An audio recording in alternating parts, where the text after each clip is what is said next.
Hey guys, and welcome to episode 10 of how to be a 3D animator. So as you guys already know from the title, this video is going to be regarding the infamous Balll animation. To be honest with you guys, I didn't want to just have another Balll animation since there's already so many out there. So I've decided to add a little more value than just a ball bounce tutorial. This episode's gonna be cut up into two sections. First section is gonna be talking about the philosophy of the ball animation and some extra details in regards to just how useful it is in your everyday animation life. Then, section 2 of this video will actually cover the tutorial aspect of this episode, where I will show you guys how to animate a ball bounce. Then, at the very end of the video, I want you guys to actually follow through. If you watch the video, I want you to create your very own ball animation, alright? Then let's get into it.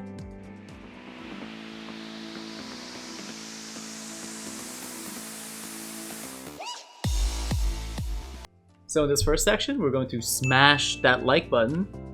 Then we're going to start. Did you do it? Okay, cool. Let's start. So balls are very important. Okay, hold on. Let me retry this. Spheres are very important, but what makes a sphere so important isn't what you think it is. They're important because you can easily experiment with them. You can plug them in and figure out what sort of motions you'd like to commit to. And imagine if I just replaced the word sphere with balls for that entire sentence. Probably would have gotten demonetized. Just kidding, I can't get demonetized. Anyway, so mastering the sphere animation is key to having a great sense of timing, spacing, and a general overall understanding of the fundamentals of animation. Now, I'm not gonna get too deep into the fundamentals of animation, at least not in this video, but I will show you guys examples of what I'm talking about. Being able to manipulate timing of keys, which translates to spacing as well, creates the feel of the animation. If you can achieve this in a sphere, you can achieve it in anything else.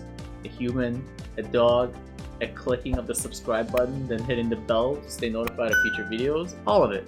It all starts with a sphere. So here's what I mean. Here's the animation I did for video 5. Now we're going to replace the head, shoulders, knees and toes. What am I doing with my life?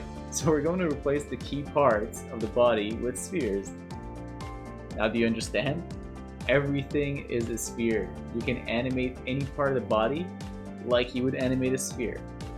And as we talked about in the previous videos, including video 5, which I'll plug in the top right card right now, to have a great looking animation, we require arcs in nearly everything. So let's take a look at the head,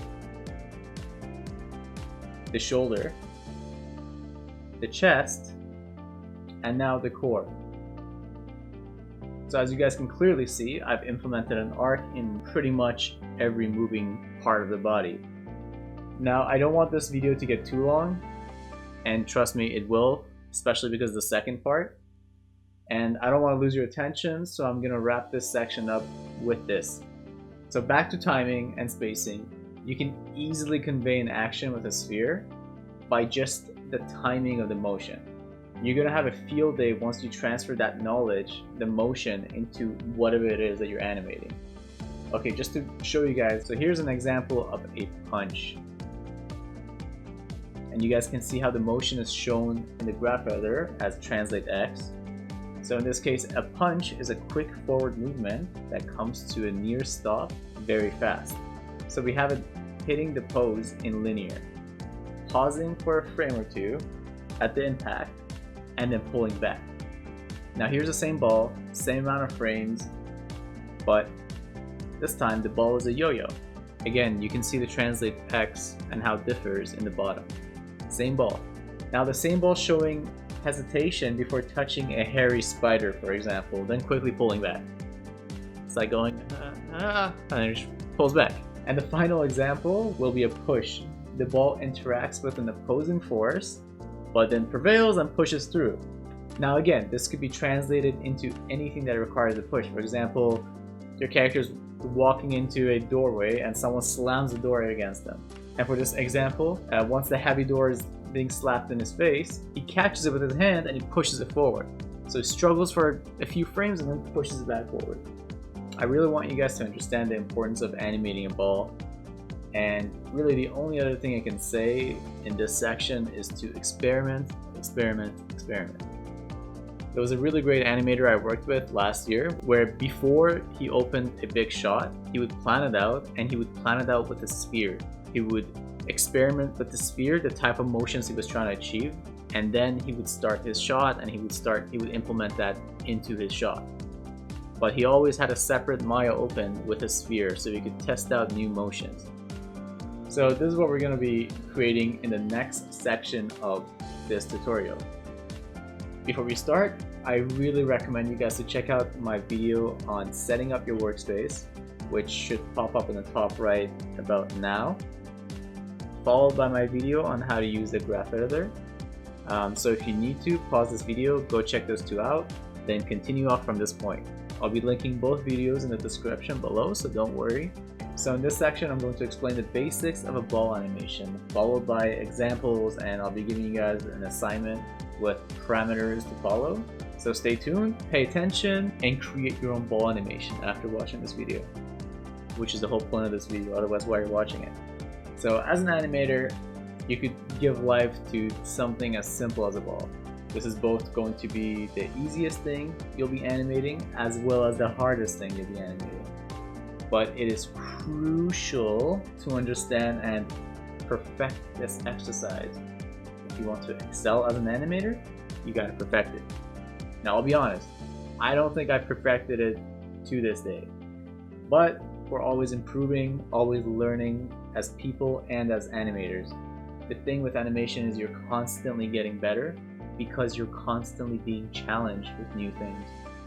This section is going to be pretty raw, a lot less editing than my other videos just because of the length of the clips, the amount of information being given, and the lack of time on my end. So let me know what you think of this format, and if you'd like to see more of this type of videos where there's less editing but it's longer, then let me know. Leave a comment down below. Alright, let's jump into the second section of this tutorial. Alright, let's get started with this lesson. So, first thing we want to do is go to File, and we're going to set this Maya file as the project we created earlier. So we're going to go to Set Project, and I saved mine on the desktop. Let me test. Set. Okay. Hopefully you guys just followed that. What we're going to do now is going to right click on this side, on these side panels, and we're going to go to the layout we created. So mine is called Brian's Layout. If you guys haven't created this, I showed you guys how to create it in the introduction section, so you guys can go back and quickly take a look at that. Alright, so first thing we want to do is to create a sphere. You can do this by going to Create, Polygon, Primitives, and Sphere. Now once you got that, we're gonna go to Create again, and this time we're gonna go to NURBS Primitives and create a circle. Cool, easy enough, right? Now if you notice in your outliner, so this is the outliner, this is the graph editor. I'm gonna get it right this time.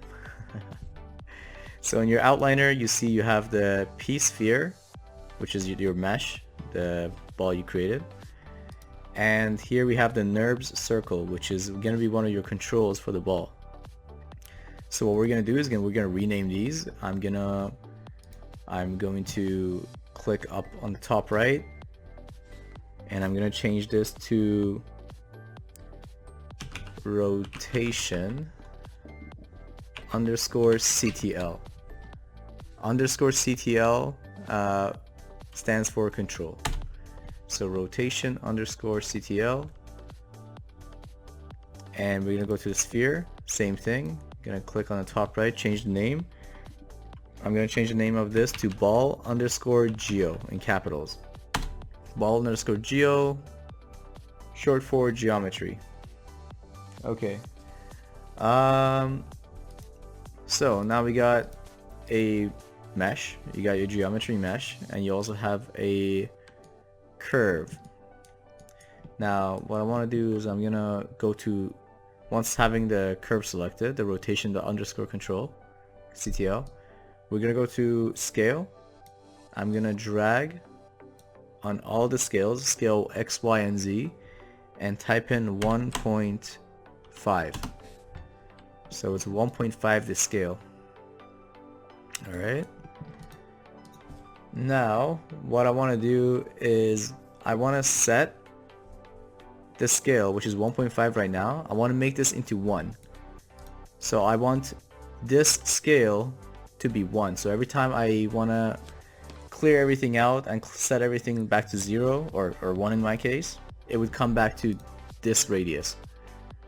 I'll show you guys what I mean in a second. So I'm going to click on the curve.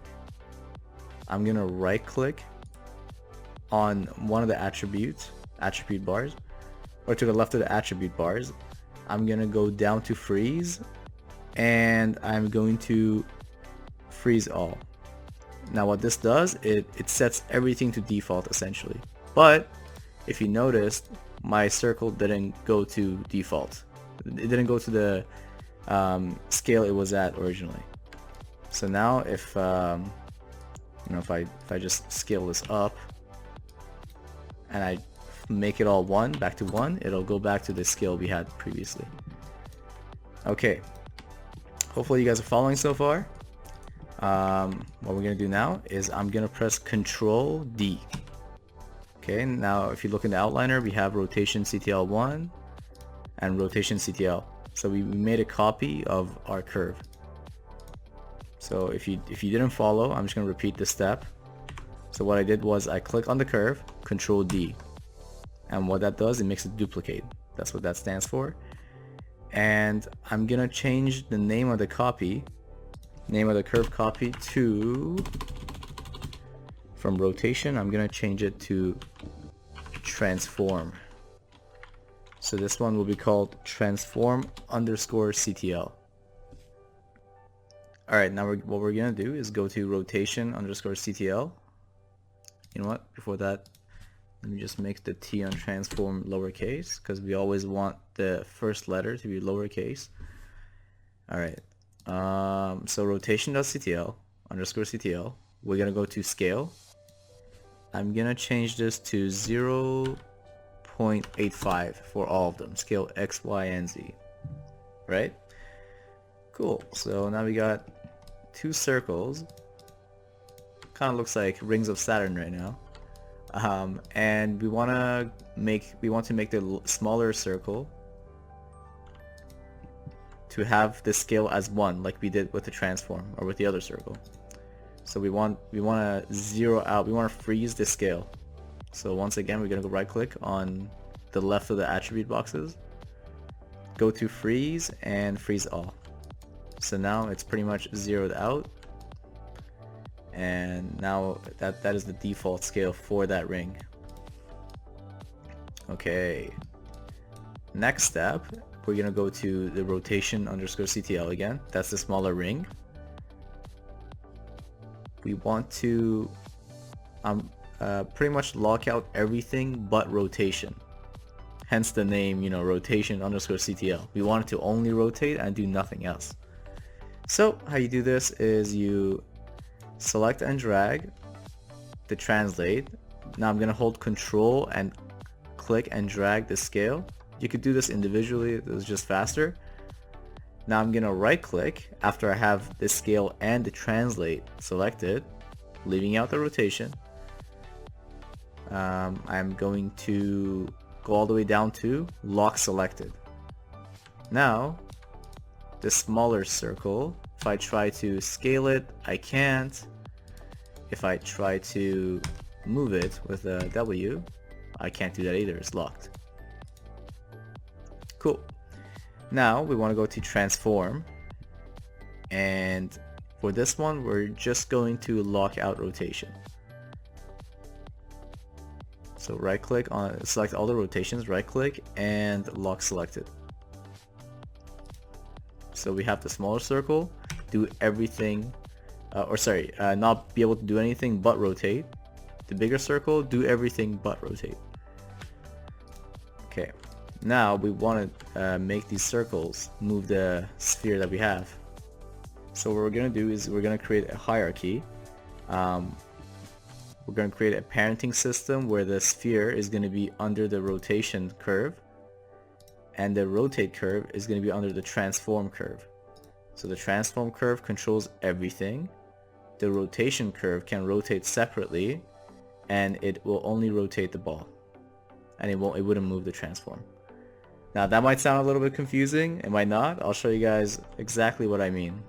Okay, so with the middle mouse on the middle scroll wheel, I'm gonna click and hold and drag. Okay, so middle mouse button, click, hold on rotation, and I'm gonna drag it down on transform. And now if you see, we got a little plus sign to the left of transform. If we click that, rotation CTL is under transform now. So if I click on the big circle, the transform, we're selecting the rotation as well, and that's moving with it and scaling with it. Cool. All right, now what we want is we want the geo, the ball, to be under the rotation. So the control controls the rotation and the ball, and the rotation controls just the ball. So exactly as I just showed in the viewport. So we're gonna middle mouse hold the ball, bring it down to rotation, and let go. And now we got another plus sign to the left of rotation. Click that. There you go. You got a full out hierarchy. So we have the ball, the rotation, and the transform. See, now I move it around with the big circle. I can rotate it around with the small circle. And when you rotate this, the big circle doesn't change because you only have the rotation, you have the rotation inside the transform, not vice versa. So hopefully this makes sense to you guys.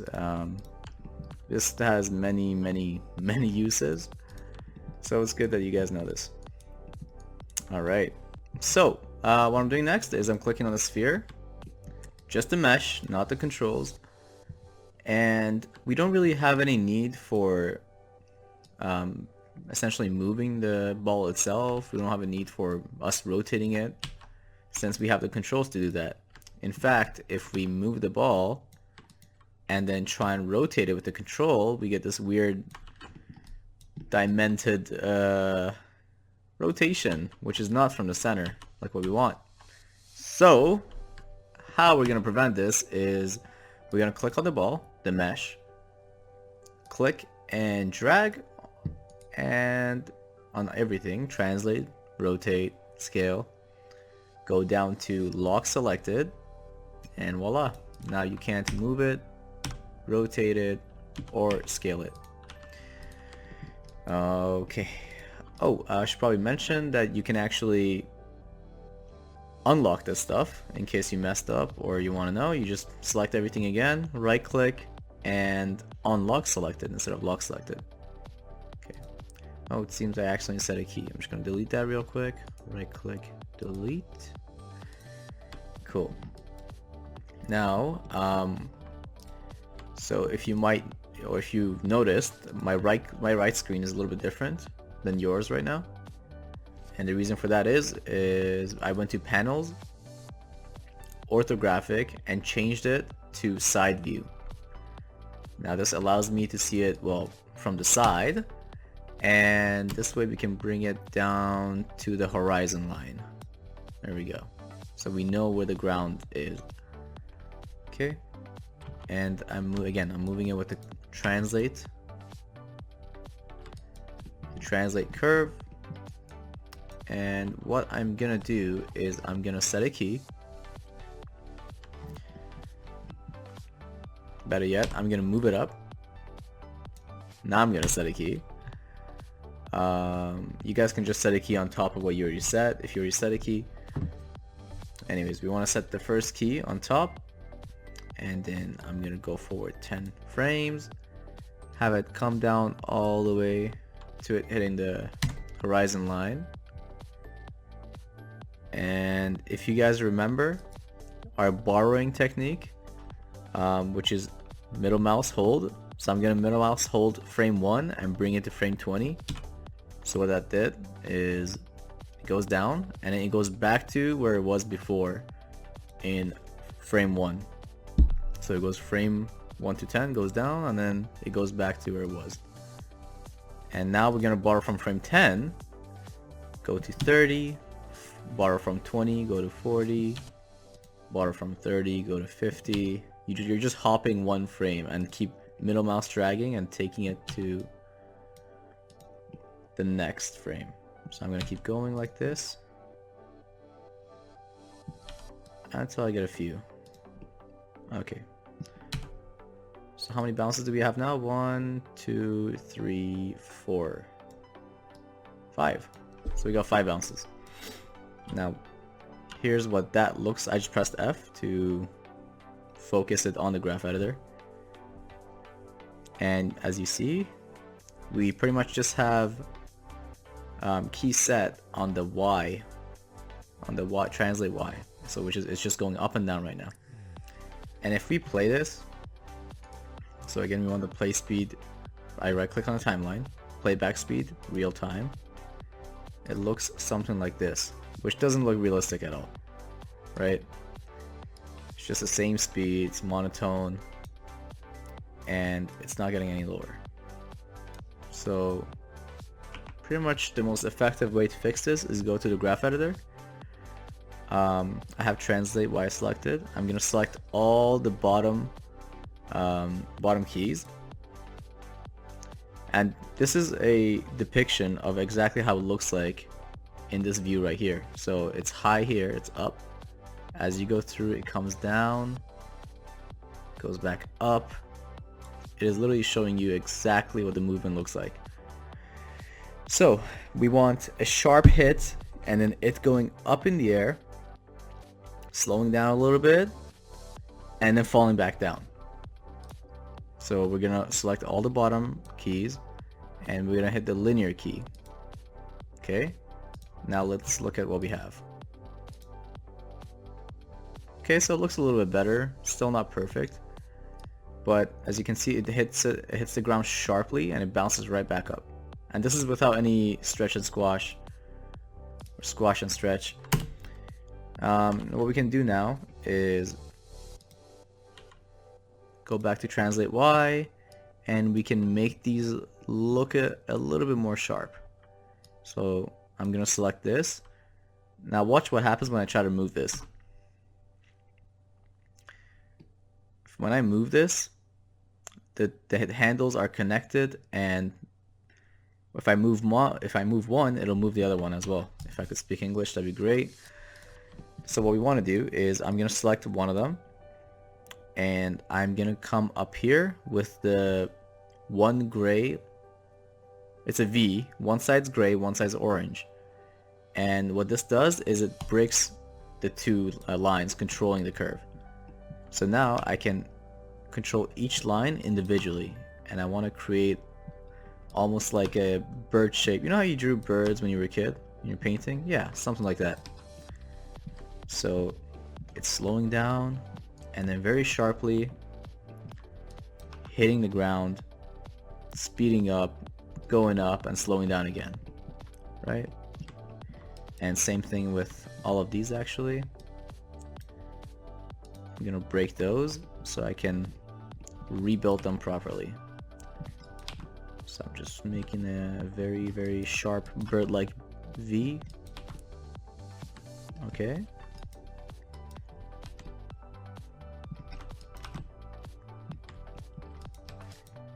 And for the last one.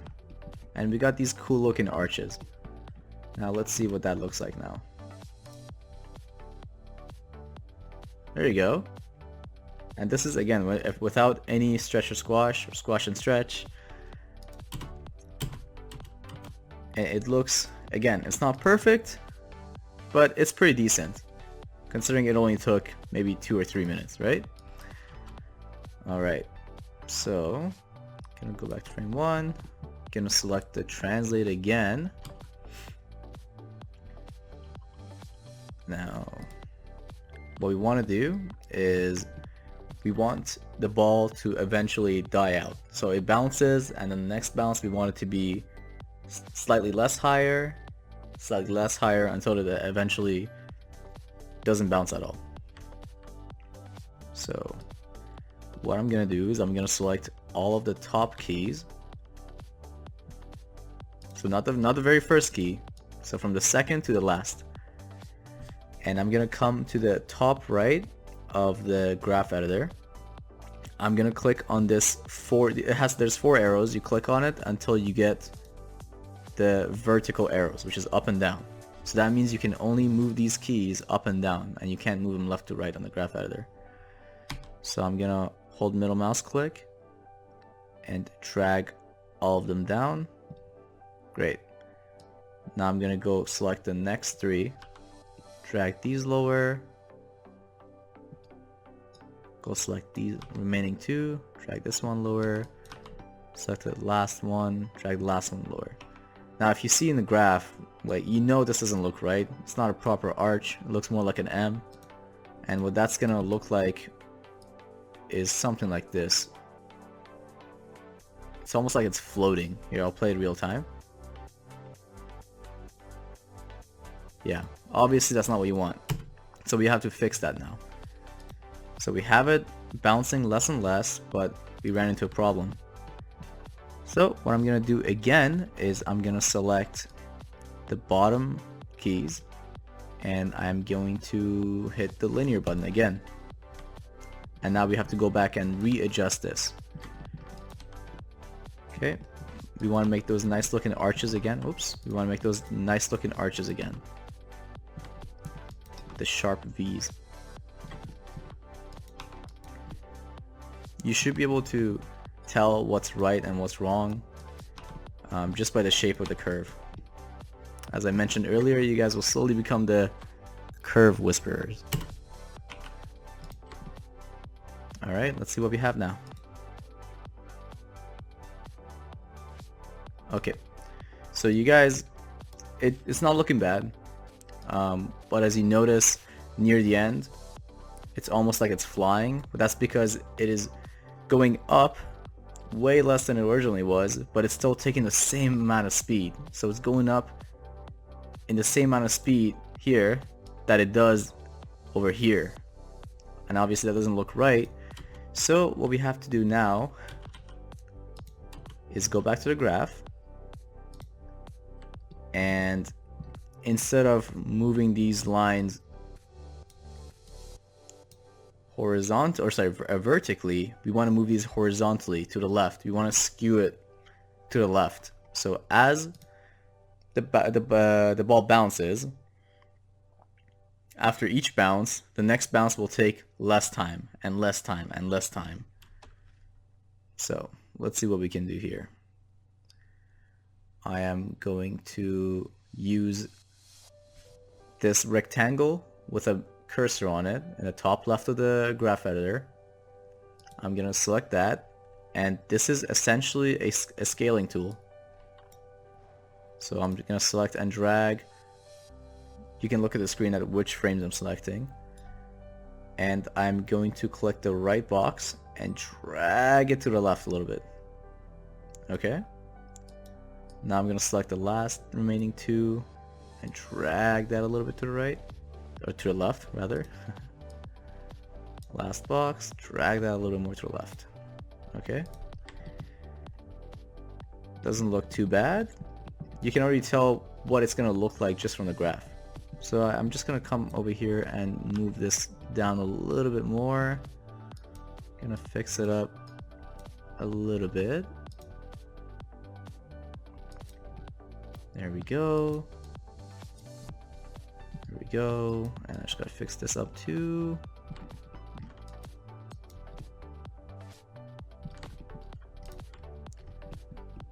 And doesn't look half bad. Now let's see what we have. Back to frame 1. And if I remember correctly, we had 90 frames or so. So let's see. Yep, So it looks pretty good. Obviously it's not perfect, you can always tweak it a little bit more. It looks like it needs to bounce a little bit less, or we need one more bounce just to settle it in perfectly. Okay, once you guys get this done, I'll give you guys some time. You can pause the video here and we'll start the next step once you guys get to this point, okay? So hopefully you guys have something like this. I'll let this keep playing. Let's change this to 50. There we go. I'll show you guys what that looks like on the graph editor. Let's select the translate Y, and there we go. So as the animation goes on, after every bounce, I've reduced the time it takes the ball to reach the ground again. So after every bounce, I would rather use the scale tool that I showed you guys a bit earlier, or I would just drag these. I change this to the horizontal arrow, and I would drag these slightly that way, and then take this and drag it, and you know, etc. There we go. And I ended up with something like this. Another thing you guys might well actually need to know is that when you scale down, when you move keyframes or scale them or skew them, you might run into problems like frames being, there'd be two frames within the same, there'd be two keys set within the same frame. Maybe I can show you guys an example. Let me just select all this stuff. I'm gonna scale it this way, and if you see in the timeline, I have two keys set on the same frame, and this causes the same with here. It causes a lot of problems. Sometimes your ball will be floating, or it'll be jittering, and overall it causes a lot of problems. And how you fix this is by holding shift, clicking and dragging in the timeline, then pressing right click and snap, and as you see, that fixed the problem, and it snaps both keys set into the same frame. Now I'm just going to Control Z because what I had earlier was the way I wanted it. There we go. And yeah, so once you guys have something like this, we can move on to the next section. Let's see. I'm going to go back and select the translate. And this is the translate Z. So we've been pressing S, and that has been setting keys on all our translates and scales. So you want to go to translate Z in the graph editor, and I'm going to select everything, and I'm going to delete it. Okay. Now I'm going to go back to the side view. On frame 1, I'm going to press S again, and the end of my animation is frame 42. Alright, I'm gonna move this along and press S again. Now what we have is something like this, right?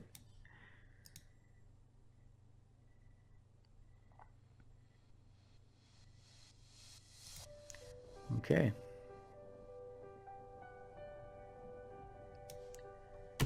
Looking good so far, and let's see what that looks like in excuse me, in Translate Z. I'm gonna make the top end, the initial ball launch, I'm gonna make that linear, and I'm gonna have it as it is, how it slows down in the end. Let's see how that looks like. There we go. Okay. That actually doesn't look half bad already. Yeah, I'm gonna extend that a little bit longer. I'm gonna go to, what was it, frame 42. Drag it a little bit more this way. Let's see what we got.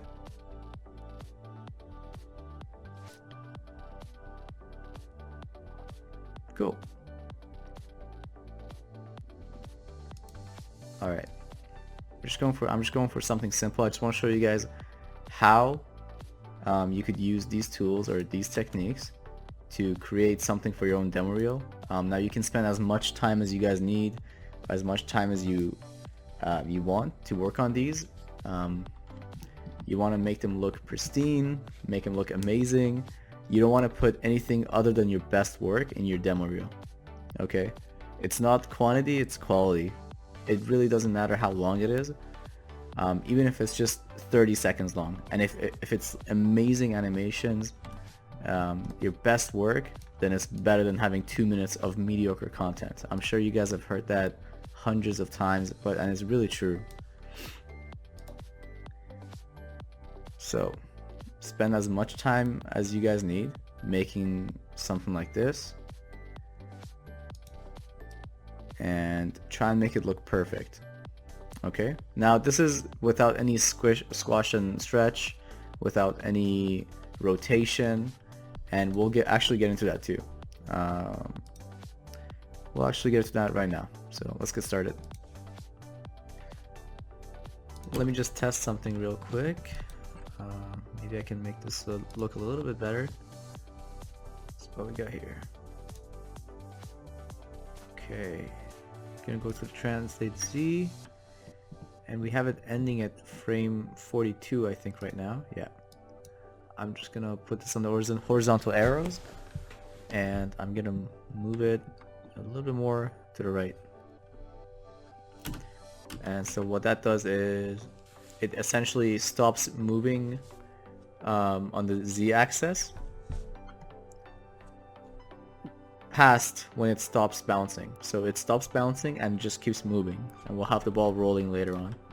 So let's just see what that looks like. Okay. That's not bad. Yeah. Let me just gonna make that go a little bit farther. We'll have to go all the way to frame 50. Let's see what we have now. Yep, I actually like that a lot more. Once we had squash and stretch and some rotation with the texture to the ball, so we can see the rotation, I think we'll have something decent. Cool, so let's get started.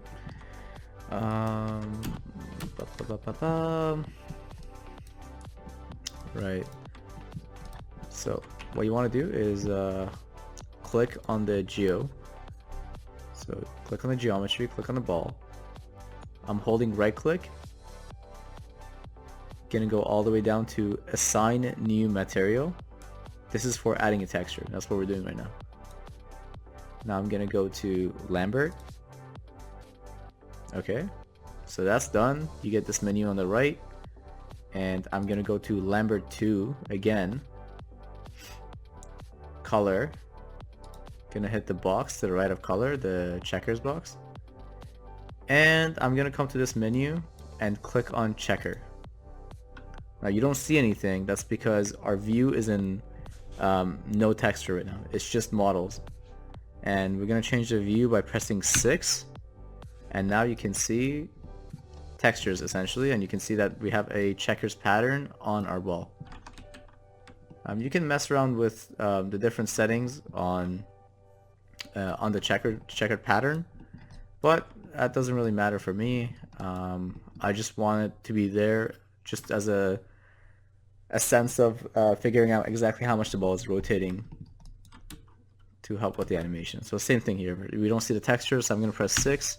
6 is for texture, 5 is for no texture, just the model, and pressing 4 on the keyboard is wireframe. So 4 wireframe, 5 models and no texture, 6 texture. I think 7 is with light, but we don't have any lights in the scene, so let's see what this looks like right now. Obviously there's no bouncing, so we're gonna have to adjust that. I feel like before we get into that, I'm gonna start adding some squash and stretch, and after squash and stretch we can move to rotations. Alright. Okay, so we want to select the translate control. We're going to select rotate, and we're actually going to unlock it. We are actually going to use these, and I'll show you guys exactly why. So right now, if you guys have been paying attention, we have the inner circle, which is for rotation, and the outer circle control, which controls everything. And now it also controls rotate. Now the reason you guys will need two different types of rotate is this. So right now I have the outer circle control, I have the translate control, and I'm going to rotate the ball, and I'm going to scale it. Okay, so I rotated the ball and I scaled it, but we might run into some problems if you want to do squash and stretch, and we also want the ball to spin properly. I'll show you guys what I mean. So what I just did, the action I just took was with the outer control. Now I'm going to select the inner control for the rotate, and now we can rotate the ball, but it keeps its scale. It keeps its, for the most part, it keeps its surface area the way we had it with the original controls, with the translate controls. But we can spin the ball. So now we have two separate controls. We can squash and stretch and rotate the squash and stretch with the outer control, and we can rotate the ball, which in this case we're rotating the skin, with the inner circle control. We're not actually rotating the skin, but that's all we see anyways. Alright, so hopefully that made sense. If it didn't, rewind, rewatch. And so let's do this. Let's get into the squash and stretch. Okay, so I have the outer circle selected. If you look in the graph editor, we have I set it after unlocking. I set a key, and so now we have scale, rotate, and translate in here. Now what we want to do is select the rotate and translate, and we want to delete everything except the first keyframe. We're not touching translate, we're just touching scale and rotate. That's it. Okay. Okay. So translate.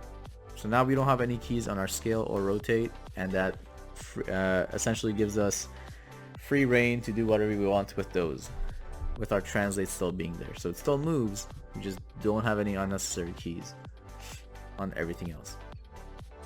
And let's see. So I'm gonna come to the last one frame before it hits the ground, and I'm going to scale it. And once you scale up, you also gotta scale to the left, otherwise you will not be keeping the same ball density, surface area. You want the same surface area. You don't want to be making your ball bigger than its original size or smaller than its original size. So here we're just going to be tinkering around, trying to find the best rotation for the ball. And at 10, we're going to zero this out to 1. We're going to re-rotate it. I'm going to make this 0. And now I'm going to squash the ball. And since we're squashing down, now we got to squash out. So we keep the same ball surface area. And now, there we go. So now we got something like this. Wow, that was a hard S. Now we got something like this. And so the ball is going to be going the fastest right before it hits and right after it bounces off. Once the ball reaches the top of the arch, I'm talking about here. Once the ball reaches, oh, what is that? I gotta fix that later. So once the ball reaches the top of the arch, that's when you want the ball to be essentially back to its original size, and that's when the ball is going to be at the slowest point, depending on how cartoony you want to take it. Okay, so here we want this to be top of the arch. We want it to be 0. We want the rotate to be 0 essentially. Let me just mute that. Sorry, that's my phone. There we go. So stretch, squash, and one frame after we're gonna stretch it, and we're gonna rotate it this way. So again, I'm gonna zero this out, and I'm going to stretch it out and make it smaller. Surface area. I'm sure you guys are getting the hang of it now. Alright, that's essentially it. And you just gotta repeat that process for the rest of the bounces. And each time you reduce the amount you stretch it, or increase it depending on the speed of the ball. In our case, it'll become less and less stretchy as we go along. Unless you want like a Jello-like ball, which, you know, depends on what you like. Depends on what kind of animation you're going for, what kind of ball animation. So now we got something like this. I'm gonna go ahead and do the rest of the bounces for the squash and stretch for the rest of the bounces.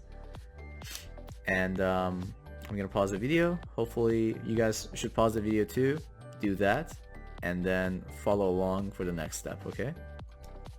See you in a bit. Okay, so we got something like this, which it's not too bad. For just the sake of this tutorial, we're gonna call this good. And I'll show you guys exactly how that looks like in the graph editor real quick. So let me just select the translate. Okay, there we go. Now you're probably thinking, what the heck's going on? Well, if we go individually through each attribute, we can see the different changes.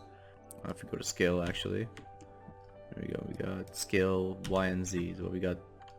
So what this tells you is that whenever I increase the scale in Y, so I bring this, I scale it up in Y, I scale it down almost equally in Z. So when you scale it up in Y, you scale it down in Z, and the purpose of that is to keep the same surface area of the ball, so it doesn't increase or decrease in size. And as you can see, it's almost identical. Obviously I did it manually, so there'll be some mistakes, but it doesn't have to be perfect, but it's better if it is. And so here, let me just show you guys slowly what I have. There we go. So we have it coming in. As it's picking up speed, it stretches, hits the ground. So one frame before it hits the ground, we have it stretching to its fullest. And I set some keys beforehand so it doesn't start stretching before I want it to. So for example, I would come to 4 or frame 4 down here in the timeline, and I would go to scale and set it back to 1 and set a key because I didn't want it stretching this early on. I just have it rotating at that point. So we have it coming down, splat, it squashes, and then one frame afterwards it stretches again. Now you're thinking about it, it should be a little bit more this way and rotate it. There we go. And so on top of the arc, I have the scale set to 1. I zeroed out the scale, not 0, because you wouldn't actually see your object if you set it to 0. So you gotta have it as 1. 1 is your 0. And I set another keyframe halfway through the arc because I didn't want it stretching yet. So I set this to 1 and set a key, set the scale to 1. And for the last 3 frames, or sorry, last few frames before it hits the ground, I have it scale up again. Well, I have it stretch again, sorry. There you go, stretch, squash the second it hits, and stretch again. And again, this is the top of the arc. The arc just keeps getting smaller and smaller. Zeroed out. And the bounce, the stretching and the squashing is also getting less and less. There we go. And it eventually just stops. So it looks something like this right now. It's a little too cartoony, but you guys get the idea. Oh, didn't mean to do that. You guys get the idea. Now, the thing is, you guys have unlimited time. I'm trying to teach you guys the basics so you can use your time and your judgment to create the best animation you can create. I'm actually doing this after work or on the weekends since I work full-time, so I don't have the luxury of infinite time. Hopefully you guys do. I don't know what your situation is. Okay, what can we do now? Right, we have I'm gonna do some cleanup. I'm gonna go to translate Y in the graph editor. Gonna open that up, and wow, that looks like a mess. So while we were setting keys for the scales and rotates, we were also messing up the translate Y as well. And so we got to go ahead and fix these. Show you guys what kind of difference it'll make as we change them. So this key I don't think we really need. I'm gonna delete that. This key over here is making the graph all it's making it all ragged. Let's delete this one too. I'm just selecting it on the graph editor and pressing delete. And delete this too. I'm pretty much trying to go to the original keys we had, the original arc. Okay, so we don't need these two. Delete. And these over here. There's one guy over here too. Okay, let's see what we have.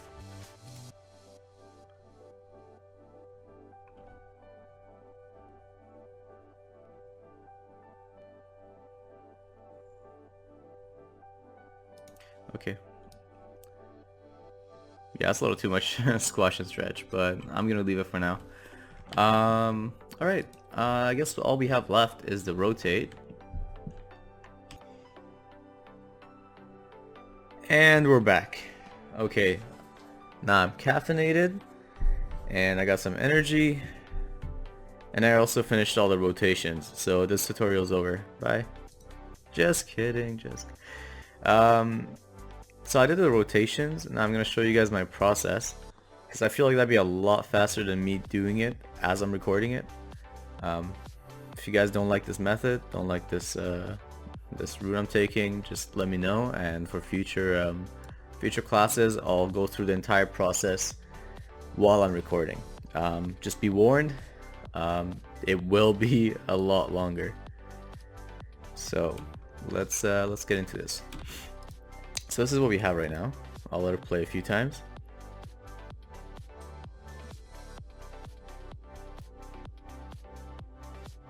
And you basically just there is a rule of thumb. It's not really a rule, it's just something you base it off of, which is 360 degrees for every arc. Like a full arc would be, it would turn 360 degrees. So right now I have the rotation selected, and let's see, so it's at 0 right now, the rotation. When it hits the ground, I have it at -180, which is it spinning this way, clockwise. If it was spinning counterclockwise, from this angle anyways, from this angle counterclockwise would have been 180. So we want it to be spinning clockwise to screen right. And so it goes to 0 to 180 for half an arc, which is from the top of here. Oh my god, I just tried to point at my screen and I realized you guys can't even see my fingers. What am I doing? So over here, it's the top of the arc. It falls down. Oops. Just so we're all on the same page. Oh no, got these back. What's going on? Get rid of these. So this is what I mean, top of the arc. This right here, frame 1 is top of this arc. This would be the top of the second arc, frame 17, just so we're on the same page. Top of the arc 0, hits down on the ground -180.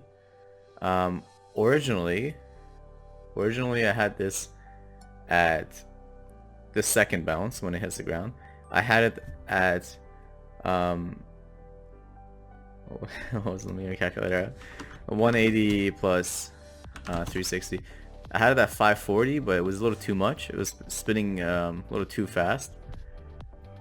So I ended up just bringing the number down, and I actually had it reach that number 1 frame beforehand. So I had it at, I went from first bounce, -80, second bounce or second time hits the ground at -460. So since we have the calculator handy, 460 minus 180, 280. So there's a 280 turn from the first bounce to the second bounce. And again, I also had it reach -460 a frame beforehand. That's just because I like the way that looked. It's not really, there's no rule or technique, or I just went by what I was seeing. And then we went from 460 from the second bounce to -622. Now how much of a difference that is? That's 480. Around 140. So after the big bounces, you want to go to around 140, 180 difference in rotations, depending on the size of the bounces, or less. It's all dependent on how long and how high the bounces are. So I just gradually reduced the number. I went with 180s, and I gradually kept reducing the numbers or increasing them depending on how it looked, to make sure the ball wasn't sliding. So, and what I mean by that is, I don't have an example right now, but actually you can see on the ground, you go frame by frame, and you want to make sure your ball isn't sliding. It's rotating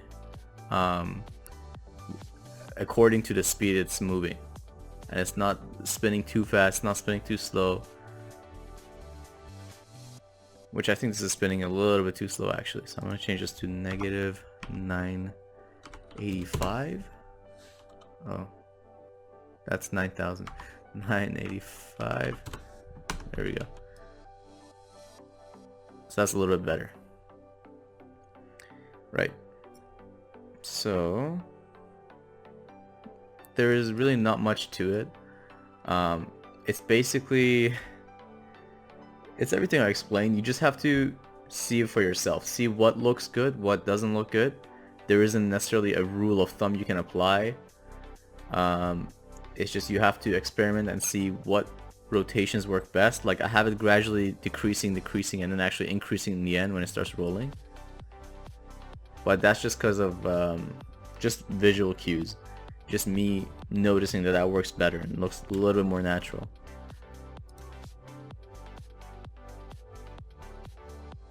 And so we'll call this done. I could definitely work on this a lot longer, but just for the sake of this video, I think this is okay. This is good enough. It'll definitely get you guys started. And so for example, if you want to export this and you want to put this on your demo reel, you could. One option is to play blast it, and that basically means you get a video of what this looks like. Your screen right now, your Maya screen, this is what the play blast will look like, and I'll show you what I mean. So you go to your timeline. You want to make sure you don't have any extra frames. For example, my animation is 50 frames and I have it at 50.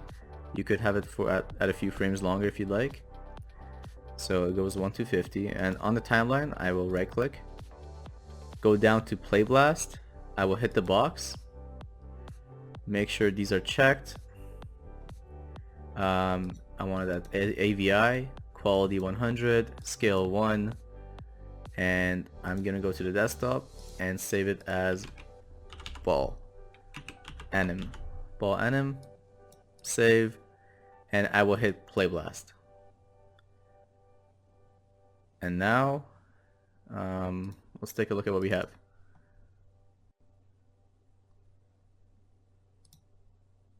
There we go. And you have an MP4 file of this. I don't know if I can loop this. Repeat. There we go.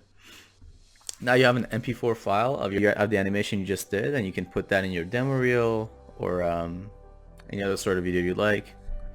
That's one way to do it. Another way would be to render your video.